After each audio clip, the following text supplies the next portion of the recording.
Saúdo a todos com a paz do Senhor Jesus Cristo. Amém. Hoje nós vamos pregar aqui um assunto diferente.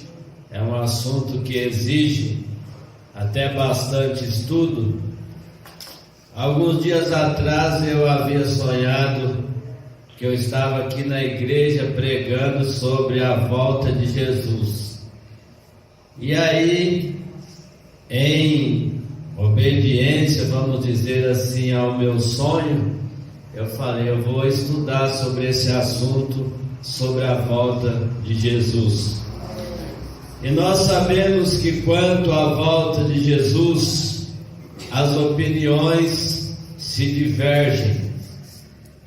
Há aqueles que dizem que quando Jesus voltar, a igreja sobe e os demais continuam aí nesse mundo trabalhando. Por outro lado, existe aqueles que dizem que o que salvará será o espírito e não o corpo. E nós vamos, ao longo do nosso estudo de hoje, ver o que de fato a Bíblia diz sobre tudo isso. Em primeiro lugar, nós sabemos que Jesus, ele já veio a esse mundo uma primeira vez. E João, na ilha de Pátimo, a Bíblia diz que ele chorava, porque não havia ninguém digno de abrir o livro. Mas para acalmar, para trazer esperança a João, vem uma voz e diz a ele: não chore, eis aí o leão da tribo de Judá, que foi morto, mas que vive para sempre. E nós sabemos que sobre todas as profecias que estava relacionada ao Senhor e Salvador Jesus Cristo, no livro de Salmo apresenta que ele estava disposto a cumprir com aquilo que estava dizendo ao seu respeito. E ele lá no livro de Salmo diz: eis aí eu venho, no rolo do livro está escrito de mim, para fazer a sua vontade.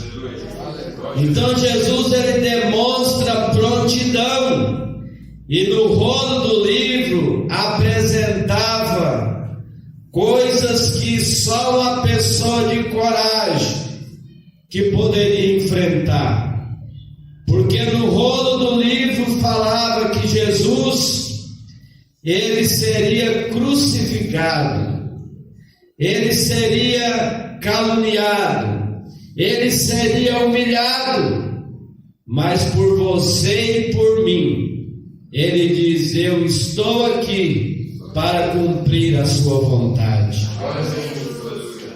E na primeira missão que Jesus teria aqui na terra, o profeta Isaías, ele falou a esse respeito, de que Jesus viria a este mundo para curar, para libertar, para salvar, para tirar aquelas pessoas que estavam oprimidas e colocar ela num lugar de dignidade.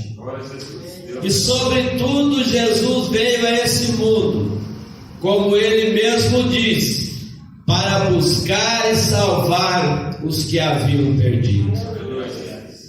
Mas após essa primeira vinda de Jesus aqui na terra, ele veio a esse mundo, cumpriu sua missão, a ponto dele dizer: está tudo consumado, ó Pai.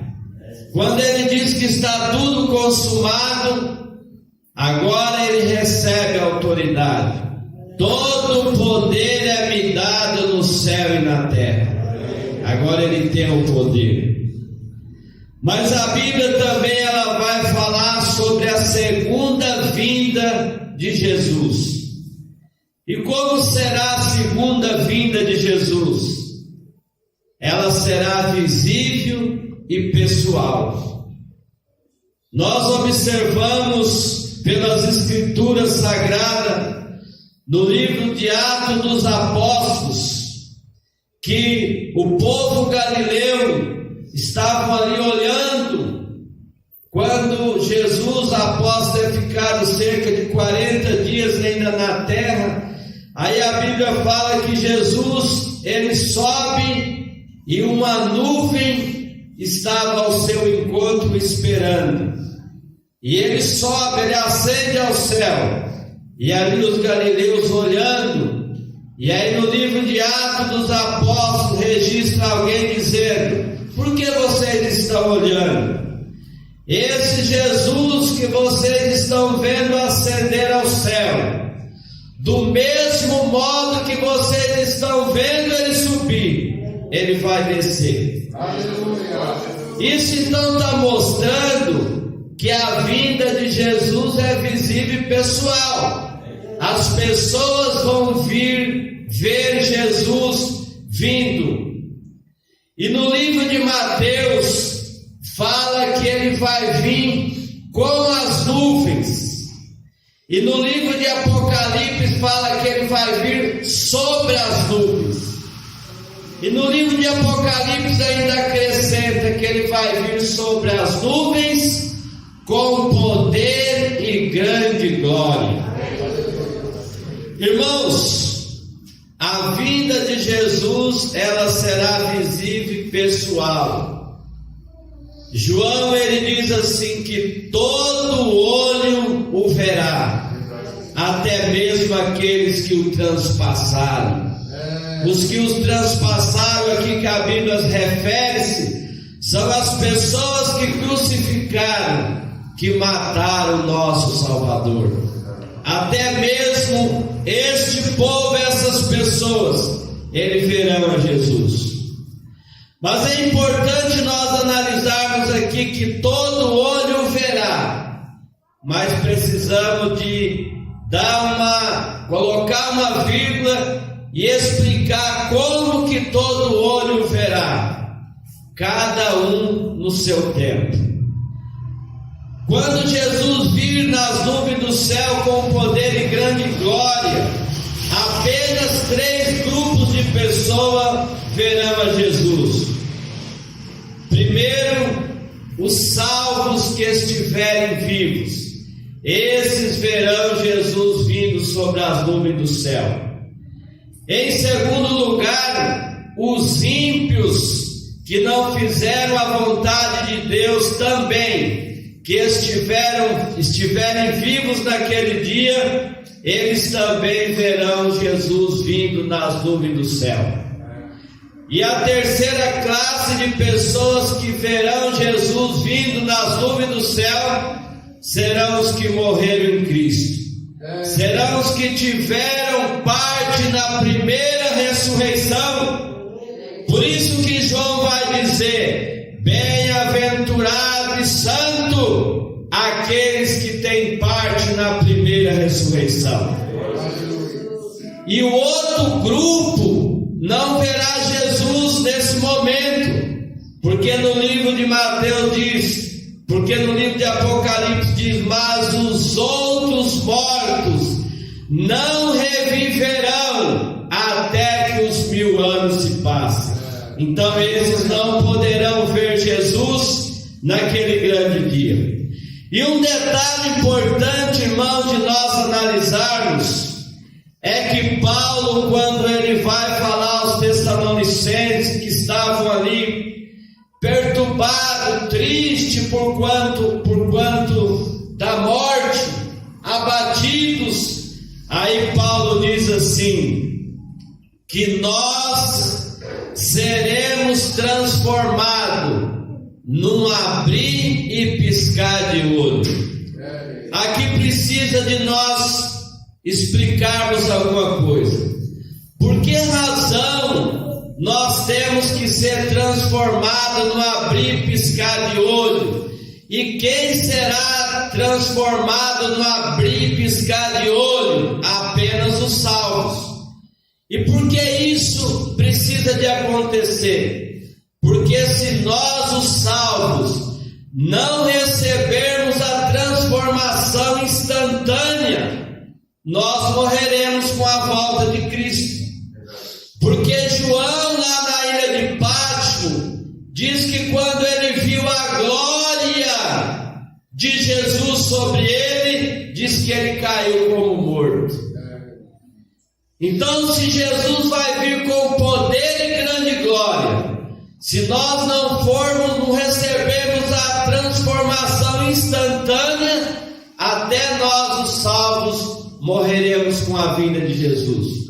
Mas por isso Paulo fala que nós seremos transformados no abrir e piscar de olho. Agora, quanto ao outro grupo, os que não fizeram a vontade de Deus, Paulo fala que os ímpios serão destruídos com o sopro do Senhor. Eles serão destruídos. E se eles serão destruídos, eles deixarão de existir. E eles estarão sobre a face da terra, mortos. Eles não serão enterrados, porque não haverá quem os enterre. Eles não serão enterrados. Então nós, a igreja do Senhor, transformado, nós subiremos. Certa vez eu estava numa escola bíblica no Itaim Paulista, e alguém perguntou: quem vai subir primeiro? Os que estiverem vivos ou os que estiverem mortos? E aí houve aquele questionamento ali, e pela própria palavra de Deus, nós entendemos que tanto os que estiverem vivos, como os que estiverem mortos, nenhum vai preceder o outro, subir primeiro. Paulo diz assim: nós, os que estivermos vivos, seremos transformados, os que estão mortos serão ressuscitados, e juntamente, diz o texto, e juntamente subiremos ao encontro do Senhor. Então ninguém vai primeiro, todo mundo sobe junto. Então nós começamos aí a observar sobre a questão da ressurreição. E por outro lado, agora é bom nós começarmos a fazer algumas perguntas sobre a ressurreição. O que vai ressuscitar é um corpo ou é um espírito? O que nós vamos ter? Qual vai ser a nossa formatura, o nosso formato? Nós vemos que no livro de Mateus está registrado dessa maneira: pois na ressurreição não se casa nem se dá em casamento, mas seremos como os anjos. Irmãos, aqui vale uma pausa. Ser como os anjos não é ser anjo. Ser como quer dizer parecido. E o próprio texto ele já está mostrando em que nós seremos como os anjos. Veja bem, o texto em primeiro lugar diz que na ressurreição não se casa e não dança em casamento. Isso implica dizer que os anjos eles já não casam e nem dançam em casamento. E aí vem uma vírgula para dizer: mas nós seremos como os anjos. Em que sentido? Nesse sentido, não casam e nem dançam em casamento. E outras coisas também que os anjos têm que a gente vai possuir. Mas dizer que nós seremos anjos, o texto não diz isso. Agora nós vamos aqui no desfecho, o que Paulo fala sobre o corpo. Aqui na primeira carta aos Coríntios, nós vamos analisar que existem dois tipos de corpo.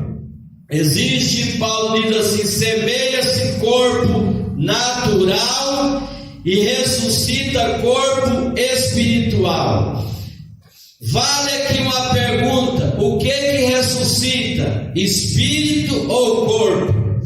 Paulo está dizendo que semeia corpo e ressuscita o quê? Corpo. Não é isso? Paulo diz dessa maneira, ó, semeia-se corpo natural.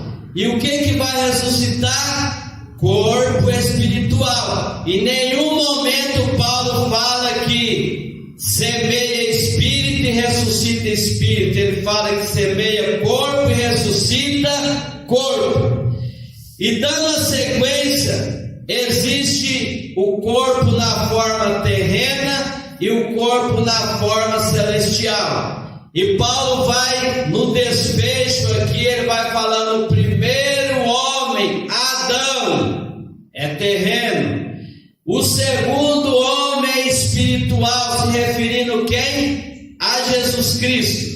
E aí depois a gente precisa fazer alguma análise aqui no texto, quando diz dessa maneira, ó, como foi o primeiro homem, o terreno, tais também são os demais homens, ó, tais também são os demais homens, agora no plural, ou seja, assim como eu estou me referindo em Adão, que era o terreno, tais serão os demais homens, nós também que somos terreno.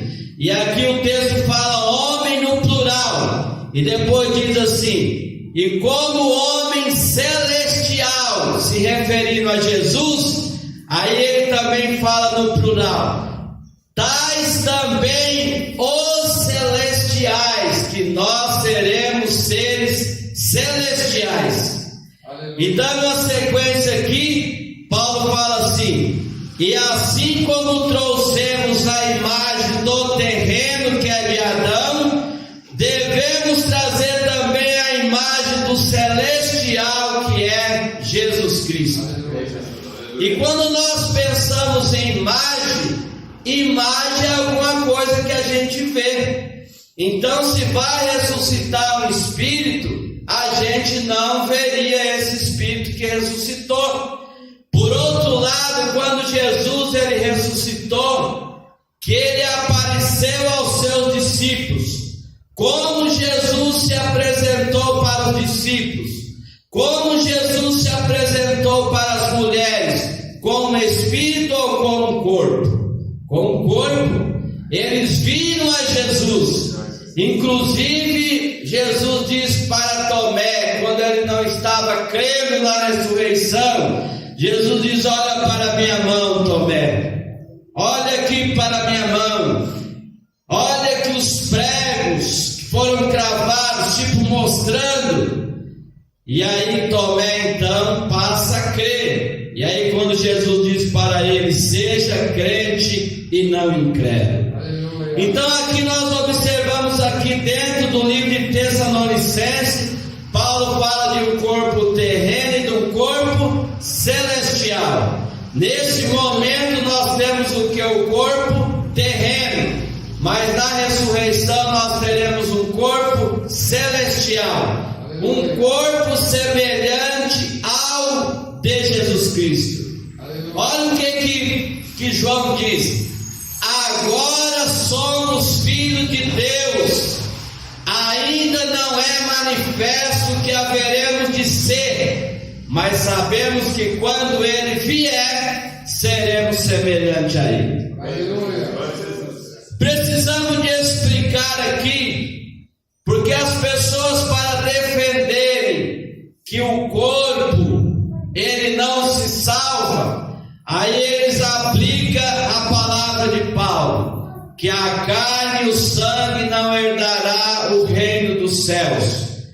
Mas a carne e o sangue que não herdará o reino do céu, qual é? É a carne e o sangue corruptível, mas ela será transformada. Aleluia. E aí Paulo fala assim, ó: convém que isso que é corruptível se revista da incorruptibilidade, isso que é mortal se revista da imortalidade.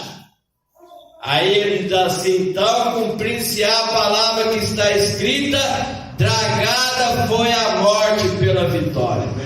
Então esse corpo nosso, ele será transformado. Então a carne e o sangue que não herdará o reino do céu é no estado corruptível, mas nós seremos transformados, disse Paulo. E é importante nós analisarmos os textos bíblicos que falam sobre isso, quando diz assim, nós seremos transformados. Quem será transformado? Nós, os seres humanos, o ser total. E por outro lado nós temos dois personagens, um representa os mortos e outro os vivos. O que representa os mortos é Lázaro. Lázaro, quando estava na sepultura, que Jesus chamou para sair para fora. O que saiu para fora? Foi um corpo ou foi um espírito? Foi um corpo. Quem saiu para fora foi Lázaro. E por outro lado, Lázaro foi chamado pelo nome. Alguns estudiosos dizem que ali na catatumba de Lázaro havia mais pessoas mortas.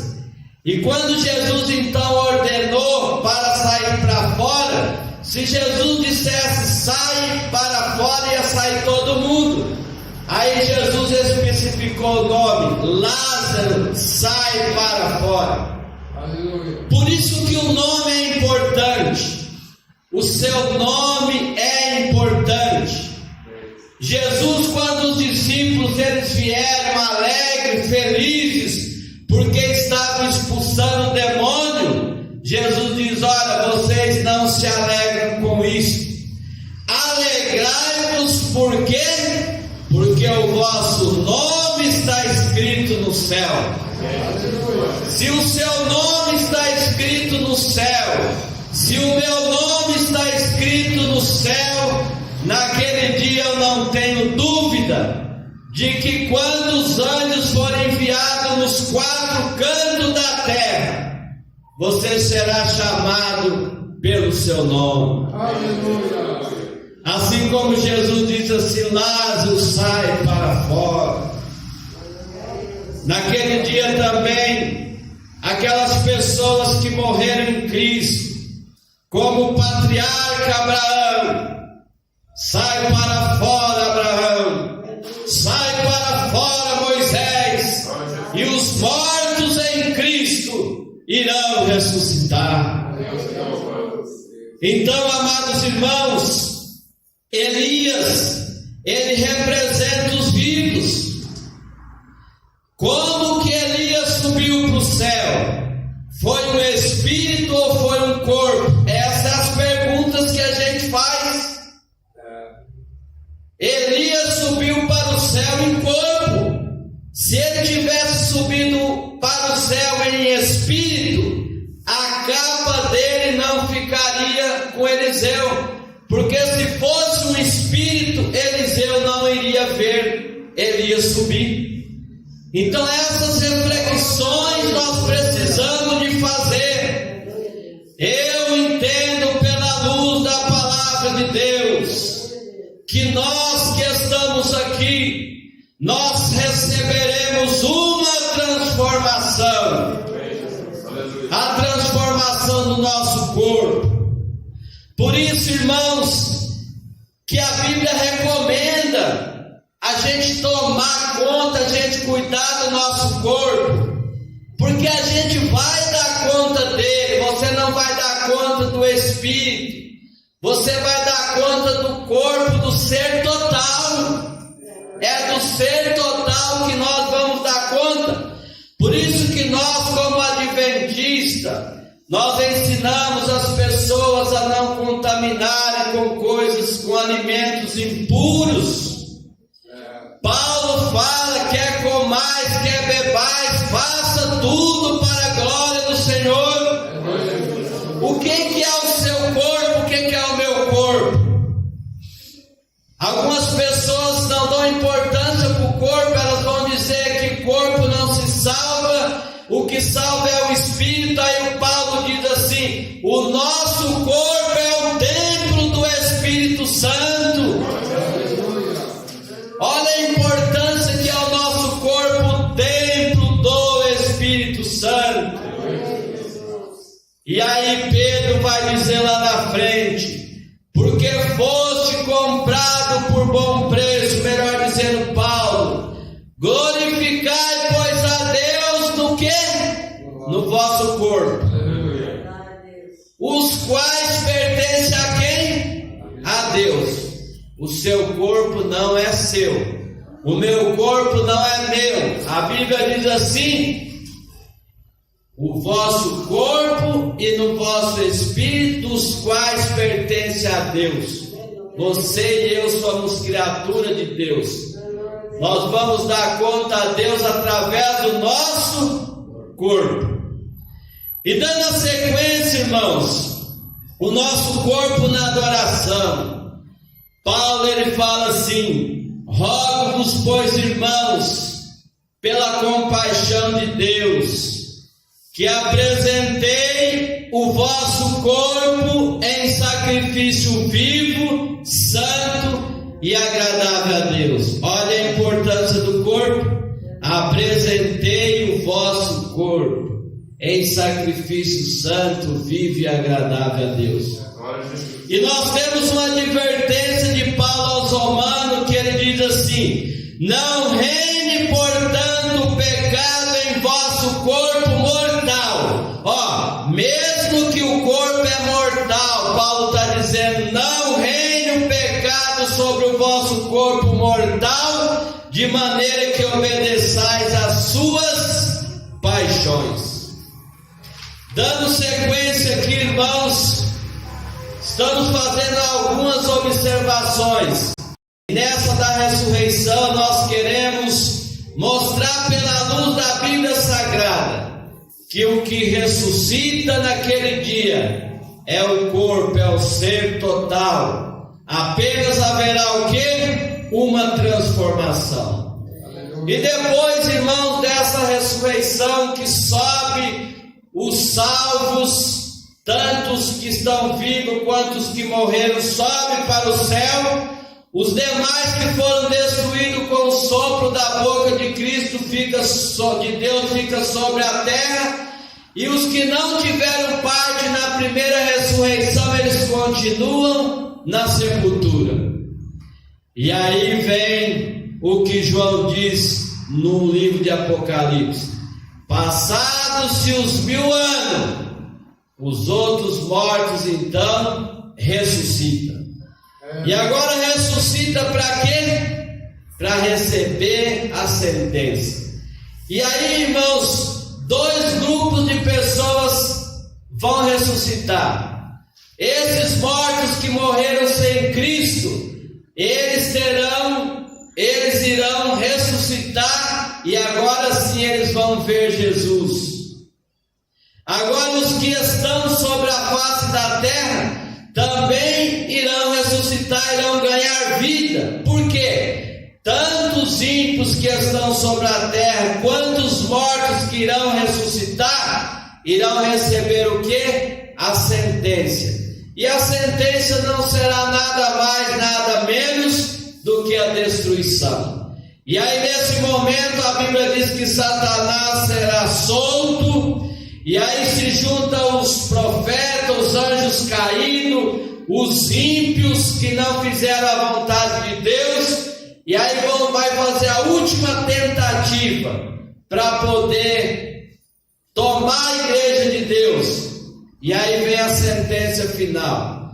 Quando a igreja vai descendo, que Satanás vai tentar pela última vez a ganhar, a mentir, a enganar a igreja de Deus. Aí diz a Bíblia assim: e desceu fogo do céu e consumiu a todos. A palavra consumir quer dizer exterminar, acabar. Então não tem mais essa de que vão ficar ali dentro do tacho, como alguns dizem. Não, a sentença do juízo final é que o fogo consome a todos e eles deixam de existir. E aí sim vai cumprir a profecia que diz assim: e o justo pisará na cinza dos ímpios. Ou seja, a igreja de Deus vai descer do céu, que ela foi carbonizada. Disse o profeta que não ficará nem raiz nem amo. E aí a cidade santa pousa aqui na terra. E aí o povo de Deus viverá eternamente. O que nós aprendemos nessa mensagem de hoje?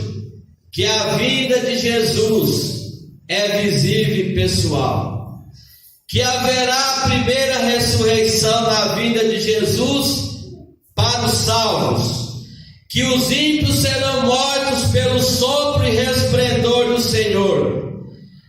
Que o que salva não é o espírito, mas o ser total, cujo ser será transformado e terá característica celestial. Aleluia. E aprendemos que após os 1000 anos, os ímpios mortos sobre a terra e os que estiverem na sepultura, todos ganharão vida para serem julgados segundo as suas obras.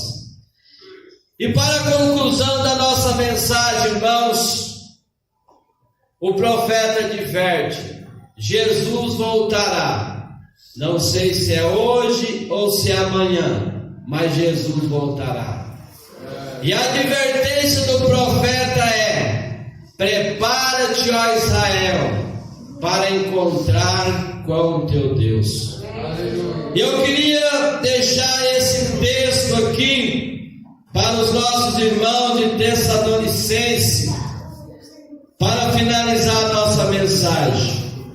Nesse texto vai mostrar também o que é que vai salvar. Paulo diz assim, que todo o vosso espírito, alma e corpo sejam mantidos irrepreensíveis na vida do nosso Senhor Jesus Cristo. Paulo fala das 3 coisas: corpo, alma e espírito. O ser humano, para existir, ele tem que ser composto dessas 3 coisas.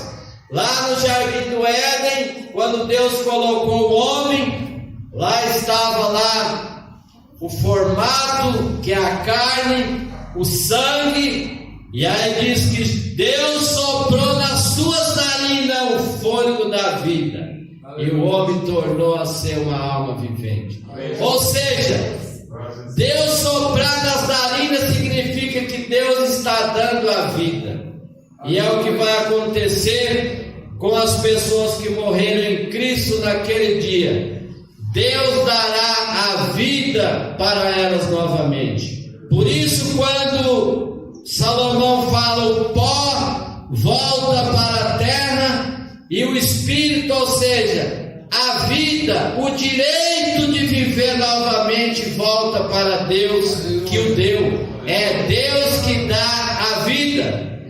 E aí até lá no livro de Ezequiel fala, o espírito entrou nele e ele reviveu. Neles ele reviveu. O espírito no singular, porque é o espírito de Deus, é Deus dando a vida para o ser humano novamente. Portanto, amados, que esse ensinamento de hoje, de acordo com a palavra de Deus, com os textos bíblicos, possa ficar gravado na nossa mente. Hoje nós tivemos aqui praticamente um estudo, os acontecimentos que ocorrerá na volta de Jesus. É o que nós aprendemos nesta manhã. Que Deus abençoe a todos.